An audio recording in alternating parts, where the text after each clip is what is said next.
चक्षुरुन्मीलितं येन तस्मै श्रीगुरुवे नमः। श्रीचैतन्यमनोभीष्टं स्थापितं भूतले स्वयं रूपः कदा मह्यं ददाति स्वयं पदान्तिकं। वन्देऽहं श्रीगुरो श्रीयुतापदकमलं श्रीगुरुन् वैष्णवां च श्रीरूपं साग्रजातं सहिगणरघुनाथवितं तं सजीवम् साद्वैतं सावधूतं परिजनसहितं कृष्णचैतन्यदेवं श्रीराधाकृष्णपादान् सहिगणललिता श्रीविशाखान्वितांश। हे कृष्ण करुणा सिन्धु दीनबन्धो जगत्पते गोपेश गोपिकान्त राधाकान्त नमोऽस्तुते। तप्तकाञ्चन गौराङ्गी राधे वृन्दावनेश्वरी वृषभानुसुते देवी प्रणमामि हरिप्रिये। वाञ्छाकल्पतरुभ्यश्च कृपा सिन्धुभ्यैव च पतितानां पावनेभ्यो वैष्णवेभ्यो नमो नमः। जय श्री कृष्ण चैतन्य प्रभु नित्यानंद श्री अद्वैत गदाधर शिवासादि गौरभक्तवृंद। हरे कृष्णा कृष्ण कृष्ण हरे हरे हरे राम राम राम हरे हरे। हरे कृष्णा का आपका हार्दिक स्वागत। और आज हम भगवद गीता के सेकंड चैप्टर का 29 वर्स डिस्कस करेंगे और डिस्कस करेंगे वंडर्स ऑफ ए सोल, आत्मा के आश्चर्य क्या है। उससे पहले हम समझेंगे आश्चर्य है क्या है कि नहीं। अब देखो, इस संसार में जनरली हम सोचते हैं कि इस संसार के 7 आश्चर्य हैं, 7 वंडर हैं, 7 वंडर ऑफ द वर्ल्ड है ना, जिसमें इंडिया का ताजमहल आता है। तो लोग क्यों उसको आश्चर्य समझते हैं? आश्चर्य उस चीज को हम समझने लगते हैं जो कि हमारे बियॉन्ड इमेजिनेशन या हमारी परिकल्पना से कुछ हटके कुछ चीज बनी हो, कुछ अद्भुत बनाई गई हो, है ना। तो उसको हम बोल देते हैं आश्चर्य की बात है, जो हमने ये सोचा नहीं कि ऐसा मैं कर सकता हूँ। वैसा अगर कोई कर देता है तो हम बोलते हैं इट्स वंडर, है कि नहीं। तो ऐसी चीजों को वंडर बोलते हैं। तो उसी तरह आत्मा के बारे में समझेंगे।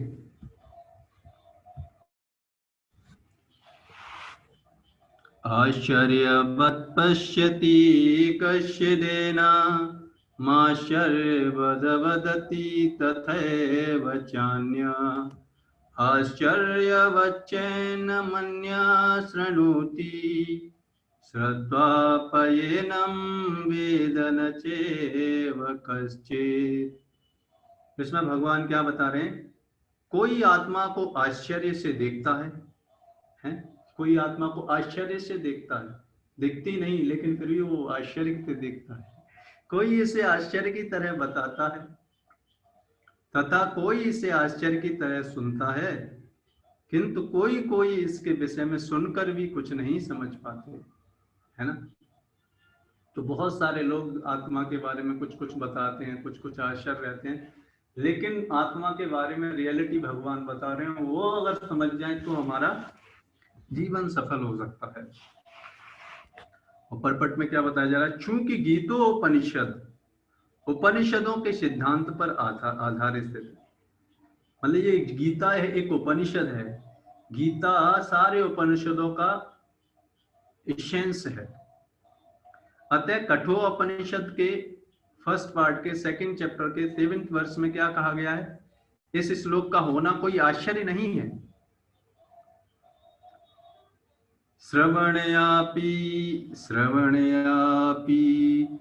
श्रवणयापि बहुर्वीर्यो न लभ्यो श्रवणोति अपि बहवो यं न विद्युयुः आश्चर्यो भक्ता कुशलो अस्य लब्धा आश्चर्यस्य ज्ञाता कुशलानिष्ठः।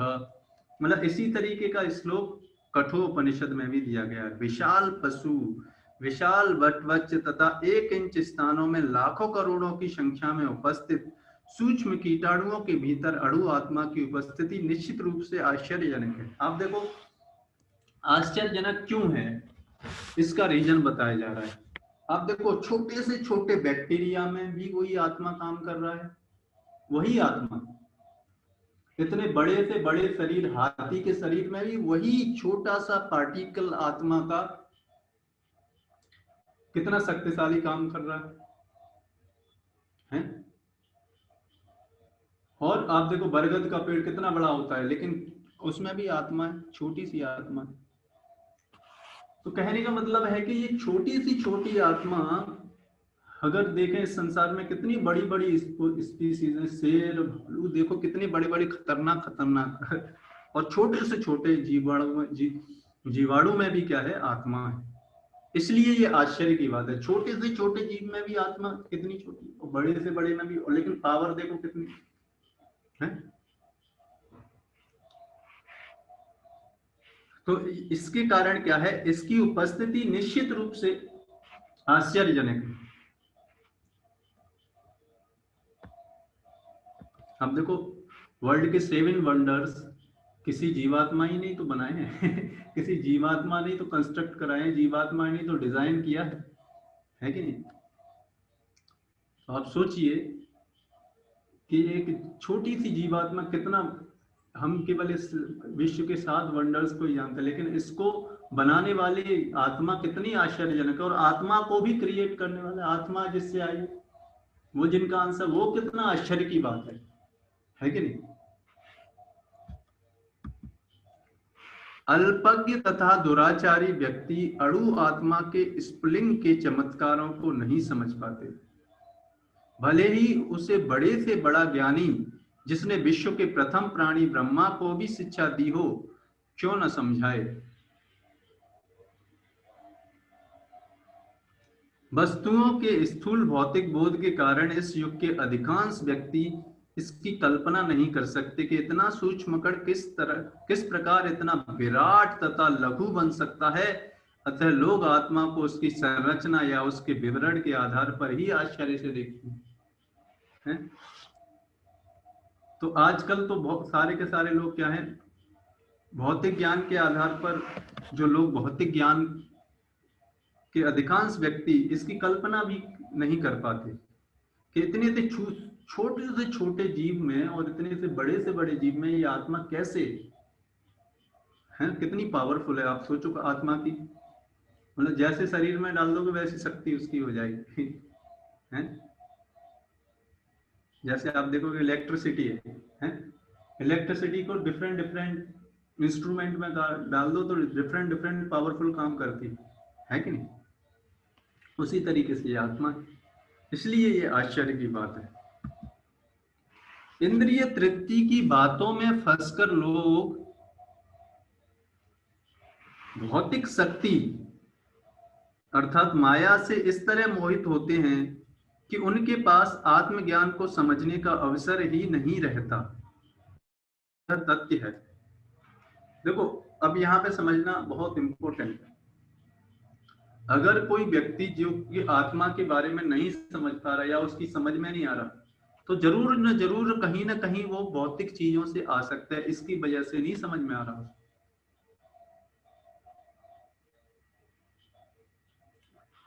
यद्यपि यह तथ्य है कि आत्मज्ञान के बिना सारे कार्यों का दुष्परिणाम जीवन संघर्ष में पराजय के रूप में ही होता है। तो ये बताया जा रहा है कि अगर ये आत्मा का ज्ञान नहीं है, सेल्फ रियलाइजेशन नहीं है, तो इस संसार में कितने भी बड़े अचीवमेंट क्यों ना कर लें, वो अंततः वो क्या है, पराजय का कारण है। कहने मतलब कोई फायदा नहीं होगा उससे,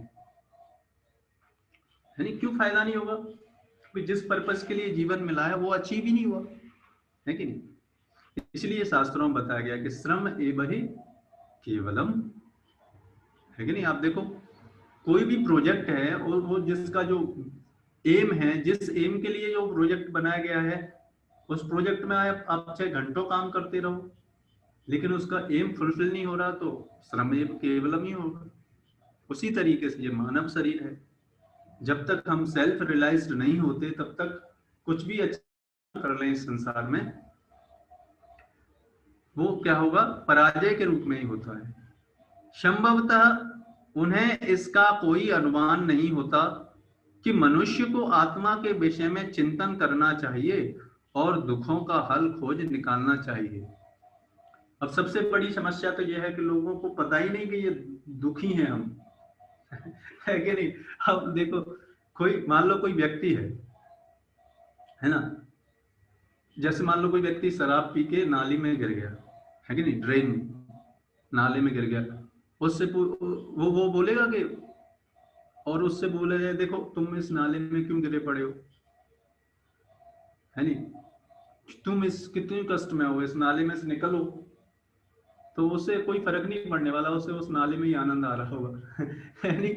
तो कहने का मतलब है कि अगर हम जीवन के ये 4 कष्ट, जन्म मृत्यु जरा व्याधि, जो कि हम नहीं चाहते आएंगे, हर किसी को आएंगे, कोई इससे बच नहीं सकता, इनको कोई व्यक्ति समस्या नहीं समझ रहा तो वो क्या मूर्ख ही है कि नहीं?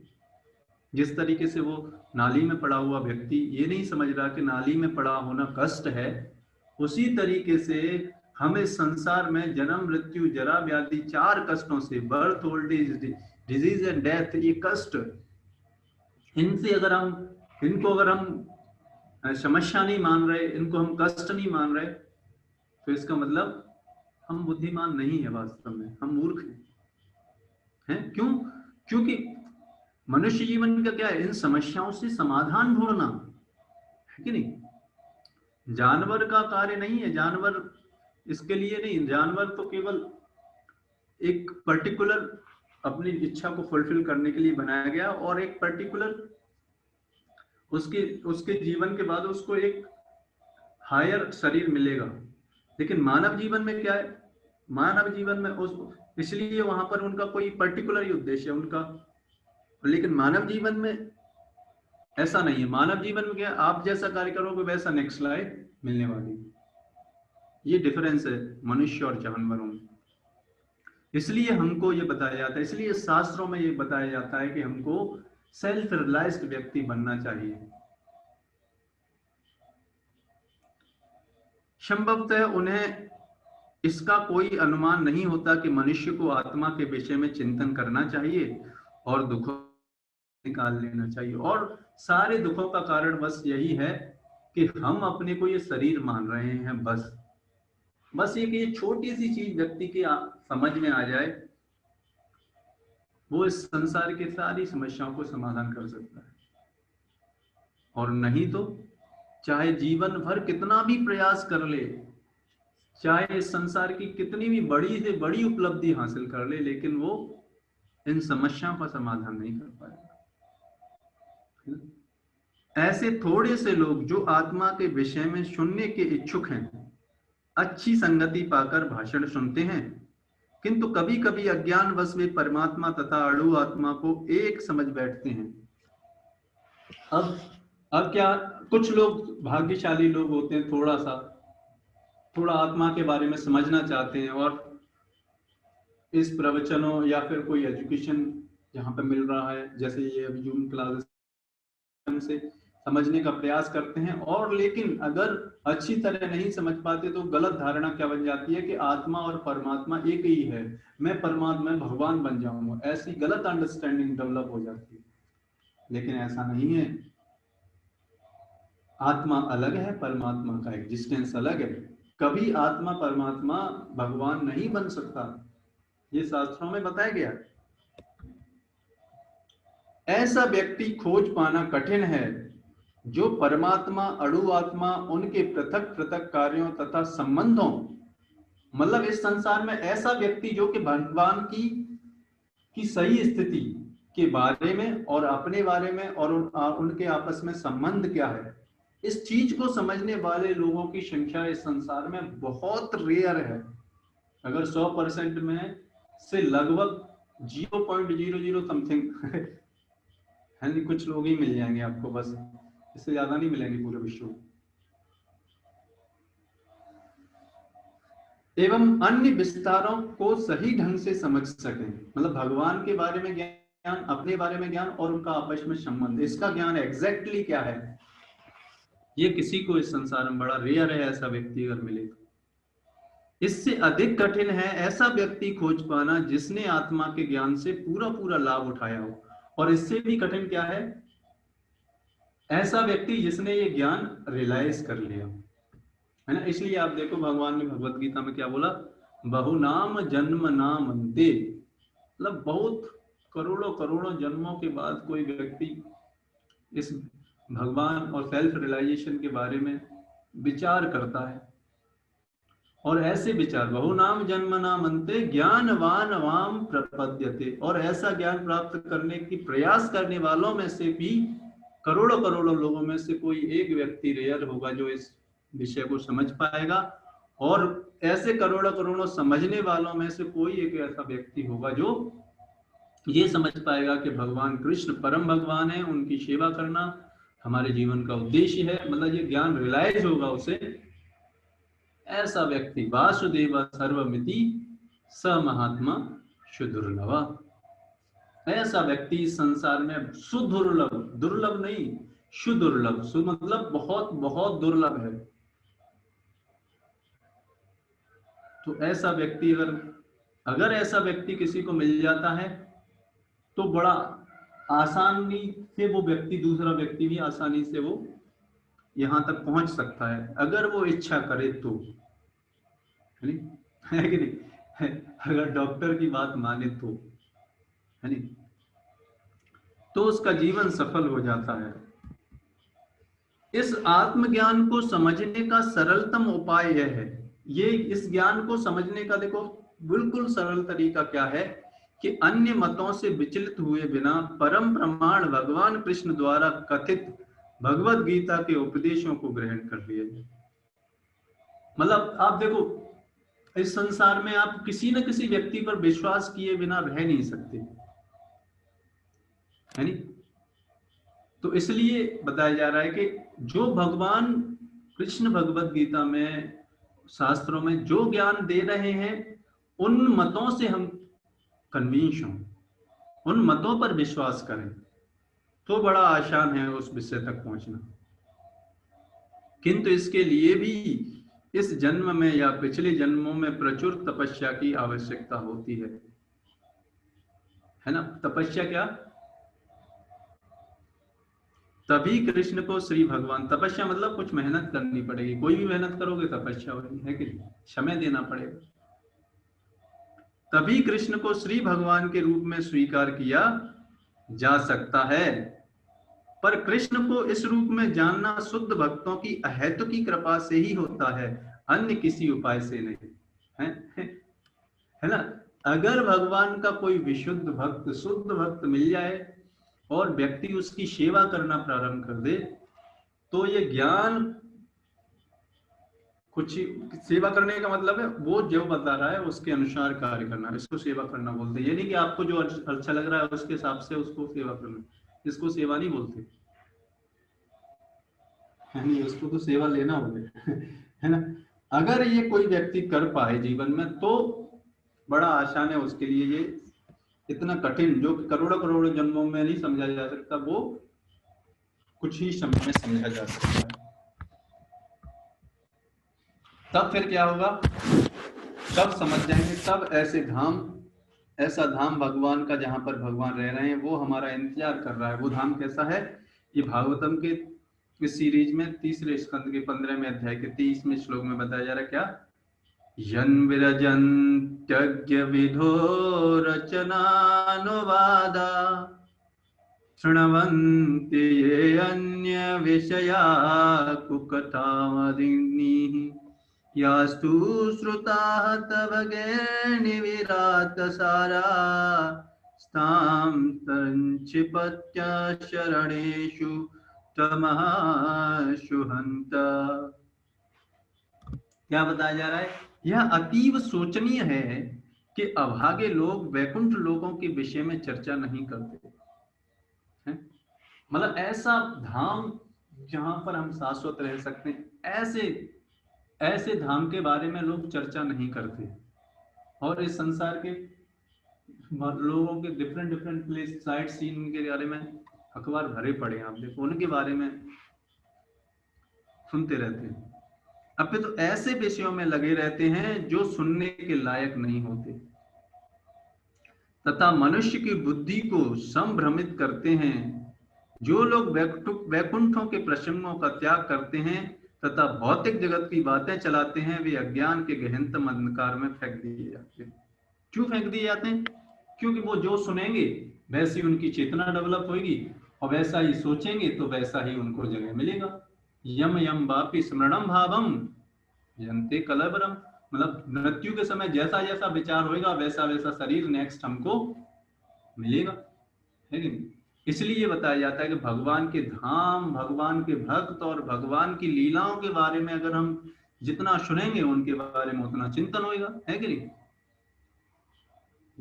आप देखो जितना जिसके बारे में जो सुनेंगे उतना ही उसके बारे में उतना ही हम प्रेम डेवलप हो जाता है उनके साथ। कोई कठिन कार्य थोड़ा ही है नहीं? कई बार हमने डिस्कस किया है कि नहीं? ये एग्जांपल मैं जनरली अक्सर देता हूँ जब कोई स्टूडेंट्स, है कि नहीं, आप देखो जो प्रेमी प्रेमिका जो होते हैं शुरुआत में मिले, बचपन से नहीं मिले हुए होते लेकिन एक समय ऐसा आता है कि इतना घनिष्ठता हो जाती है कि एक दूसरे के बगैर रह नहीं पाते, मतलब एक दूसरे के बगैर रह पाता, जब मतलब 24 आवर्स एक व्यक्ति दूसरे व्यक्ति के बारे में सोच रहा हो चिंतन चल रहा हो उसकी के बारे में, तब नहीं रह सकता। तो वो कैसे डेवलप हुआ, है कि नहीं? कहने का मतलब मैं ये बताना चाहता हूँ कि ये कठिन नहीं है, संभव है, बट प्रयास करने से, है कि नहीं? उसी तरीके से भगवान के बारे में हम श्रवण करते रहेंगे तो इंटरेस्ट आएगा, है कि नहीं? फिर निष्ठा, रुचि, आसक्ति, भाव, प्रेम के लेवल पर क्या होगा, हम 24 आवर्स भगवान के चिंतन, हर कार्य भगवान के चिन्ह ध्यान में रखते हुए ही करेंगे। हर कार्य, कोई भी कार्य ऐसा नहीं होगा जो कि भगवान को सेंटर में रखे हुए नहीं किया हुआ, तब भगवान हमसे रेसिप्रोकेट करेंगे, तब ऐसा धाम हमारे लिए इंतजार कर रहा है जहां पर हम शाश्वत रूप से रह सकते हैं, जा सकते हैं भगवान के साथ। हाँ देखो भागवतम में आप देखो भगवान के साथ, भगवान गोलोक वृंदावन धाम में क्या करते हैं, गाय चराने जाते हैं और अपने दोस्तों के साथ, है नहीं, लंच करते हैं, खेलते हैं उनके साथ, और क्या, यही तो आनंद है, और क्या है कि नहीं? तो यही हम कर सकते हैं भगवान के साथ, बशर्ते कि हम थोड़ा सा तपस्या, थोड़ी सी मेहनत और थोड़ा सी शरणागति दिखाएं। किस फॉर्म में? भगवान के नामों का जप करें सुबह उठ के, है कि नहीं? पूरे दिन भर में जो करें, मतलब जो भी स्टैंडर्ड आपके लिए पर्टिकुलर सेट किया गया है कि नहीं? और ये जो शास्त्र हैं भगवान ने दिए हुए हैं उनके बारे में अध्ययन करें, सुने, तो फिर ये सारी चीजें अचीव हो सकती हैं। तो आज के सेशन को हम यहीं पे विराम करते हैं।